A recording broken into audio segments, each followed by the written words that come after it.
رحمۃ اللہ، اس وقت ہم غازی علم الدین شہید رحمۃ اللہ علیہ کے مزار پہ حاضر ہیں۔ غالباً ہماری عمر بھی اتنی ہی ہے جس عمر میں غازی علم الدین شہید رحمۃ اللہ علیہ کو تختہ دار پہ لٹکایا گیا تھا اور ہمیشہ کے لیے امر ہو چکے تھے۔ میں ایک بات آپ لوگوں کو بتانا چاہتا ہوں، بالخصوص نوجوانوں کو، کہ اگر آپ سے کوئی پوچھے کہ آپ ناموس رسالت یا ختم نبوت صلی اللہ علیہ وآلہ وسلم کے دفاع کے لیے کسی عالم یا پیر کے پیچھے کیوں جا رہے ہیں، تو آپ اسے کیٹیگوریکلی اور لاجیکلی ایک چیز بتا سکتے ہیں کہ اگر ہم ناموس رسالت کا دفاع کر رہے ہیں تو ہم لوگ قائد اعظم رحمۃ اللہ علیہ کی پیروی کر رہے ہیں جنہوں نے غازی علم الدین شہید کا کیس لڑا تھا۔ ہم لوگ علامہ اقبال رحمۃ اللہ علیہ کی پیروی کر رہے ہیں جنہوں نے غازی علم الدین ڈیفنس کمیٹی بنائی تھی، اور جب قائد اعظم رحمۃ اللہ علیہ جیل میں جاتے ہیں اور کہتے ہیں کہ علم الدین تم ایک مرتبہ کہہ دو کہ جب میں نے گستاخ کو قتل کیا تو میں ہوش میں نہیں تھا، تو میں تمام ثبوتوں اور دلائل کی روشنی میں تمہیں رہا کروا سکتا ہوں۔ غازی علم الدین نے تاریخی جواب دیا کہ جناب والا زندگی چے پہلا کم کیتا ہے جڑا ہوشش رہ کے کیتا ہے۔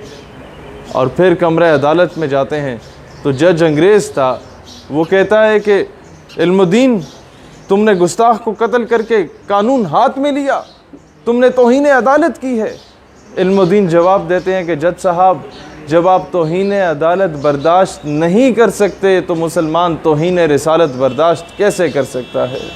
اور پھر وہ علامہ محمد اقبال رحمۃ اللہ علیہ تھے کہ جب غازی علم الدین کو دفنایا جا رہا تھا تو اس سے پہلے علامہ اقبال اس قبر میں لیٹے اور پھر وہ نکلے اور پھر علم الدین شہید کو دفنایا گیا۔ لوگوں نے پوچھا کہ اقبال یہ کیا ماجرا ہے؟ حضرت اقبال رحمۃ اللہ علیہ نے جواب دیا کہ بروز حشر اس قبر کی مٹی گواہی دے گی کہ ایک عاشق رسول کی قبر کی مٹی کو اقبال نے چھوا ہے۔ اور پھر انہوں نے ایک تاریخی جملہ کہا کہ اسی گلا کردے رہ گیا تے تڑکھانا دا منڈا بازی لے گیا۔ ثابت یہ ہوتا ہے کہ دنیا کی تمام عزتیں، دنیا کی تمام شہرتیں، دنیا کی تمام عظمتیں رسول اللہ صلی اللہ علیہ وسلم کے صدقے ہیں۔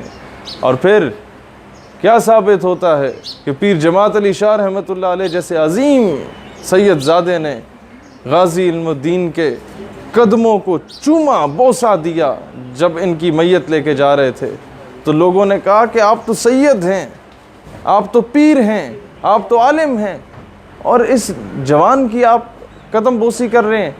انہوں نے تاریخی جواب دیا کہ اس کے پیر میں تب چوم رہا ہوں کہ اس نے میرے نانا کے دین کی، میرے نانا کی حرمت اور عظمت پہ پہرا جو دیا تھا۔